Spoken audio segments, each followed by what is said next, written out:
안녕하세요. 중학생 딸아이를 키우고 있는 40대 가정주부입니다. 엊그제 옆집에 새로 이사를 왔는데 그 집 엄마랑 어쩌다 이런저런 수다를 떨게 되었거든요. 그러다 문득 작년에 있었던 일이 생각나서 이렇게 이야기하러 왔네요. 남편과 저는 사내 커플로 만났어요.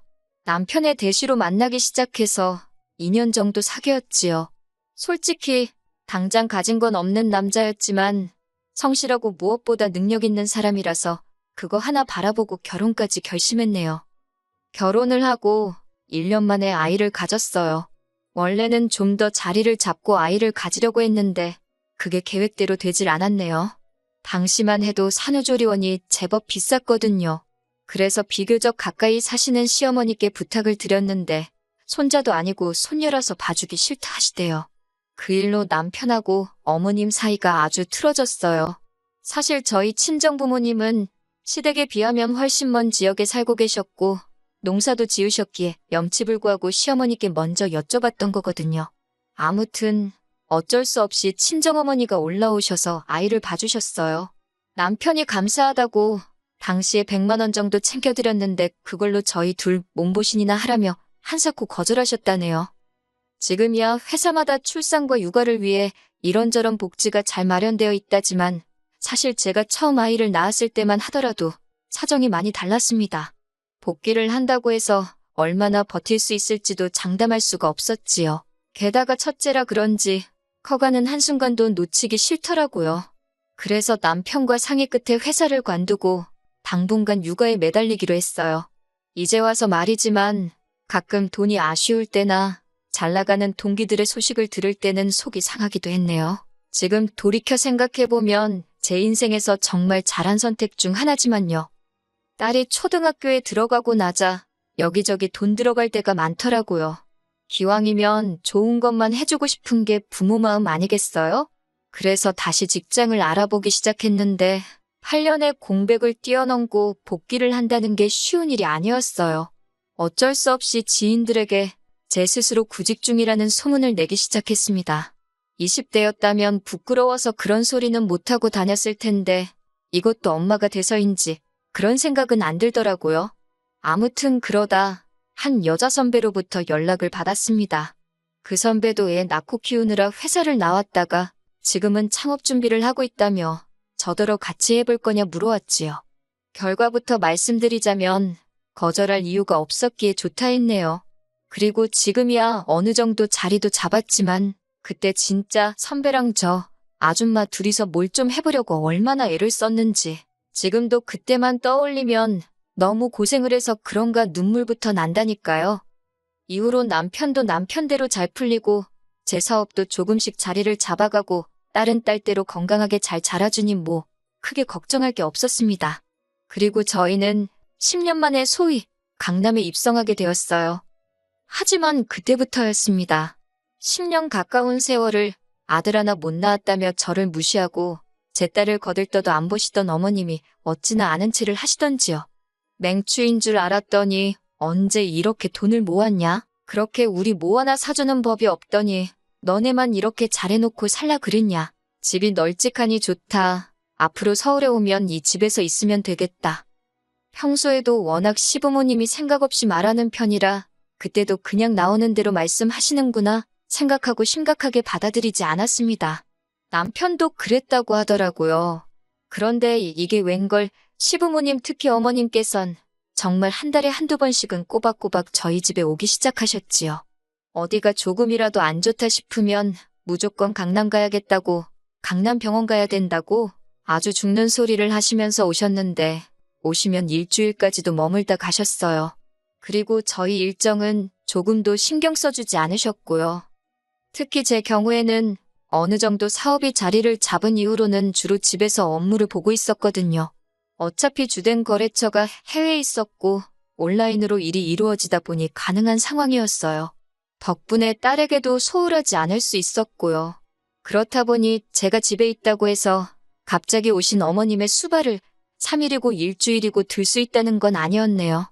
하지만 어머님은 그런 제 사정은 전혀 개의치 않으셨어요. 오히려 한 번은 영상 미팅을 하고 있는데 막무가내로 방에 들어와서는 어디 좀 데려다 달라고 하신 적도 있고 제 계약서를 냄비 받침 대신 쓰시기도 하셨으니까요. 결국 이런 상황을 반년 가까이 겪고 더는 견딜 수가 없던 제가 남편에게 힘들다고 털어놓았어요. 병원 때문에 오시는 거면 당일날 일 보고 내려가시라고 하고 태워다 드리고 그러는 것도 더는 못하겠다고요. 솔직히 무슨 시골 깡촌에서 오시는 것도 아니고 저희 시부모님 지하철 잘 되어 있는 광역시에 사시거든요. 그런데 매번 강남질이 운운하시면서 저 운전시키신 것도 솔직히 알면서 속아드린 거나 마찬가지였어요. 남편도 한숨을 한번 쉬더니 저 편할 대로 하랍니다. 그러면서 자기가 봐도 어머님이 지나치셨다며 진작에 자기가 어떻게 조치를 취했어야 하는데 그러지 못해서 미안하다 하대요. 하지만 얼마 후 여지없이 어머님은 머리가 아파서 내일 강남 올라간다며 밤늦은 시간에 통보하듯 연락을 해오셨습니다. 저는 저나 남편 둘 다 내일 시간이 안 되니 병원 조심히 왔다 가시라 했어요. 그러자 어머님께선 그러면 병원 날짜를 바꾼다 하시길래 안 되겠다 싶어서 솔직히 말씀드렸습니다. 병원만 왔다 가시는 거면 뭐 편하실 대로 하시라고요. 그런데 이제 저희 집에서 며칠씩 있다 가시는 건 안 된다고 엄연히 제 사무실이기도 해서 더는 어려울 것 같다고요. 그렇게 어머님과의 문제는 일단락되는 줄 알았습니다. 남편 말이 어머님께서 남편에게 전화를 걸어 한참 재험담을 하시더래요. 지가 뭔데 내 아들 집 가지고 유세냐 뭐냐. 걔네 엄마도 못 오게 했냐 어쩌냐. 듣다 못한 남편이 장모님은 그렇게 자주 오시지도 못하시고 그리고 이 집은 우리 둘 집이지 자기 집이 아니라고 했답니다. 그러자 어머님께서 여우 같은 거한테 홀렸다며 아들도 못 낳는 게 뭐가 좋다고 데리고 사냐고 그러시더래요. 이 일로 10년에 걸쳐 서서히 회복되던 어머님과 남편의 관계가 다시 틀어졌고요. 그런데 그 일이 있고 몇 개월 지났을 무렵이었습니다. 뜬금없이 신우한테 연락이 왔더라고요. 신우는 남편보다 위로 3살이 많지만 저희보다 결혼은 늦게 했지요. 애도 저희보다 늦게 가져서 저희 딸보다 어린 아들을 하나 키우고 있었고요. 남편과 신우 사이는 좋을 것도 나쁠 것도 없었달까요? 일단 신우가 시집을 저 밑에 지방으로 갔던 터라 거리상 멀어서 명절에 시댁에서 보는 게 전부이기도 했고 남편이 신우 남편 그러니까 자기 매형을 꽤나 불편해했거든요. 저는 신우 남편이랑 이야기 나눌 일이 많이 없었으니까 잘은 모르겠는데 남편 말이 묘하게 사람을 깔아내리며 대화를 한다나요? 아무튼 남편이 싫다는데 제가 옆에서 가깝게 지내라고 할 일도 아니었고 그런 신우에게서 연락이 왔으니 반갑다기보다는 무슨 일인가 싶어서 놀랐다는 게 더 정확한 표현이겠네요. 신우는 전에 없이 살살 제 눈치를 살피듯 잘 지냈냐, 어떻게 사냐, 자기는 사는 게 힘들다, 뭐 한마디로 괜히 아쉬운 소리를 하더라고요. 듣다 못한 제가 신우에게 혹시 할 이야기가 정확히 뭐냐고 물었습니다. 그제서야 신우가 본론을 꺼내더라고요. 혹시 당분간 시조카를 저희 집에서 봐주면 안 되겠냐고요. 생각지도 못한 신우의 말에 솔직히 당황하면서 동시에 어이가 없었지요. 갑자기 시조카를 왜 저희 집에 맡기려는 거냐니까 애가 학교에서 공부를 잘 못한다며 강남 쪽으로 보내면 좀 낫지 않을까 그런 생각이 들더래요. 시조카를 저희 집에 맡기면 일단 자기도 직장 다니면서 돈도 벌 수 있고 그러면 자기도 저희 부부처럼 강남으로 올 수 있을지 누가 아냐고요. 솔직히 말도 안 되는 핑계다 싶었고 시조카를 맡아주는 건 엄두도 안 났지요. 하지만 저는 일단 남편하고 상의해보겠다 했어요. 당장이라도 안 된다고 말하려고 했고 머리로는 절대 안 된다고 생각했지만 또 오죽하면 엄마가 자식을 떼어놓을 생각을 했을까. 신우도 엄마니까 좋은 환경에서 애를 키우고 싶어 저런 소리를 하겠지. 그런 생각도 들고 그러니 또 매정하게 안 된다고 딱 자르기가 그렇더라고요. 일단 남편이랑 이야기나 해보자. 그렇게 생각했습니다. 하지만 역시나 남편의 반응은 제 예상 그대로였어요. 남편이 말도 안 되는 소리를 한다며 어떻게 남의 집 애를 키우냐고요. 그리고 솔직히 남편까지 싫다는데 제가 설득을 하고 뭐 그렇게까지 하고 싶지는 않았습니다. 그래서 이튿날 신우에게 안 될 것 같다고 알렸네요. 저희도 맞벌이다 보니 딸 하나 챙기는 것도 힘에 부칠 때가 있다고 시조카까지는 어려울 것 같다고요. 저는 이렇게 대화가 잘 마무리된 줄 알았습니다. 신우도 잘 알아들은 듯 했고요. 물론 서운했는지 이후로 한 일주일 동안은 다시 예전처럼 연락도 없고, 물론 저야 오히려 마음이 편했지만요. 그런데 정말 딱 일주일 정도 지났을 무렵이었어요. 누가 저희 지폐를 눌러서 내다보니 웬 꼬마가, 그러니까 시조카였지요. 시조카랑 어머님이 같이 서 있는 게 아니겠어요? 이게 무슨 상황인가 싶어 문을 여니 어머님께서 시조카를 앞세워 다짜고짜 집 안으로 들어오셨습니다. 당황해서 제가 신우에게 전화를 거니 신우가 밝은 목소리로 전화를 받대요. 그러더니 한다는 소리가 애 보면서 일하는 거 힘들다고 하지 않았냐고, 그래서 어머님이랑 같이 보냈답니다. 어머님이 저희 집에 계시면서 애들을 봐주실 거라나요? 저도 제가 왜 이걸 먼저 물어봤는지 확실히 기억은 안 나지만 그럼 아버님은 어떡하냐고 물었어요. 그러자 아버님은 거기 계시면서 집을 파신다고 했답니다. 집 팔고 신혼의 집으로 가신다 했다나요? 그러면서 한다는 말이 자기가 아버님을 챙길 테니 저는 어머님하고 자기 아들 좀 잘 챙겨달랍니다. 어머님이 시조카를 데리고 막 저희 딸의 방으로 가시길래 제가 어딜 가시냐, 일단 거실에 계시라 했습니다. 어머님께선 당신이 생각해봤는데 저쪽 작은 옷방을 저희 딸이 쓰고 당신과 시조카 둘이서 저희 딸의 방을 쓰면 딱 좋을 것 같답니다. 여자애가 뭐 큰 방이 필요하냐면서요. 저는 남편에게 바로 전화를 걸었고 남편이 얼마 지나지 않아 조기 퇴근을 하고 집에 도착했습니다.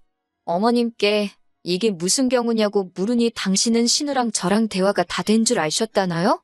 그리고 안 되었어도 기왕 왔으니 이렇게 짐도 다 챙겨왔으니 한번 살아보잡니다. 살아보고 정 안 되겠으면 그때 내려가신다나요? 남편이 바로 신우에게 전화를 걸었는데 신우도 찔리는 건 있는지 더는 안 받더라고요. 남편은 안 된다고, 어머님도 시조카도 같이 못 지낸다고 딱 선을 그었습니다. 그러더니 애 앞에서 못 보일 꼴 보이지 말자며 차에 타라고 하더라고요. 어머님께서는 이렇게 사람을 내쫓는 경우가 어딨냐며 저희더러 이기적이다, 내가 너를 그렇게 가르쳤냐, 잔소리 레파토리를 쏟아내셨어요. 하지만 남편은 전혀 굴하지 않고 시조카부터 차에 태우더라고요. 어머님께서도 결국 견디지 못하고 남편 차에 타셨고요. 그 길로 남편은 시댁으로 내달린 눈치였어요. 그리고 그 집에 어머님이랑 시조카를 같이 내려줬답니다. 어머님께서 시조카도 신혼에 데려다 주라고 그러셔서 알아서 하시라 그랬다네요. 어차피 처음부터 저희 집에도 애 봐주러 오셨다 하지 않았냐면서. 이후로 신우에게 몇 차례 전화가 걸려왔어요. 문자도 왔는데 한마디로 어떻게 자기 핏줄한테 그렇게 야박하게 구냐면서 남편 말이 신우고 뭐고 다 차단했답니다. 그리고 이번에도 전 나서고 싶은 생각은 없었기에 남편 뜻에 그대로 따르기로 했어요. 그래서 지금은 시부모님과도 신우하고도 연락하지 않고 편하게 지내고 있습니다. 솔직히 어머님께서 합가를 원하셨던 걸까? 그런 질문을 스스로 해보곤 하는데 이해가 되질 않더라고요. 합가를 욕심내시기엔 남편과의 관계가 애틋한 것도 아니셨고 그렇다고 저희 딸을 예뻐하신 것도 아니면서 주변 분들에게 단순히 자랑해하고 싶으셨던 건가? 뭐 별의별 생각이 다 들긴 하는데 솔직히 신경 쓸 필요는 없는 것 같아요. 남편이 중간에서 대처를 잘해주었으니 그 사실에 고마워하며 지내려고요.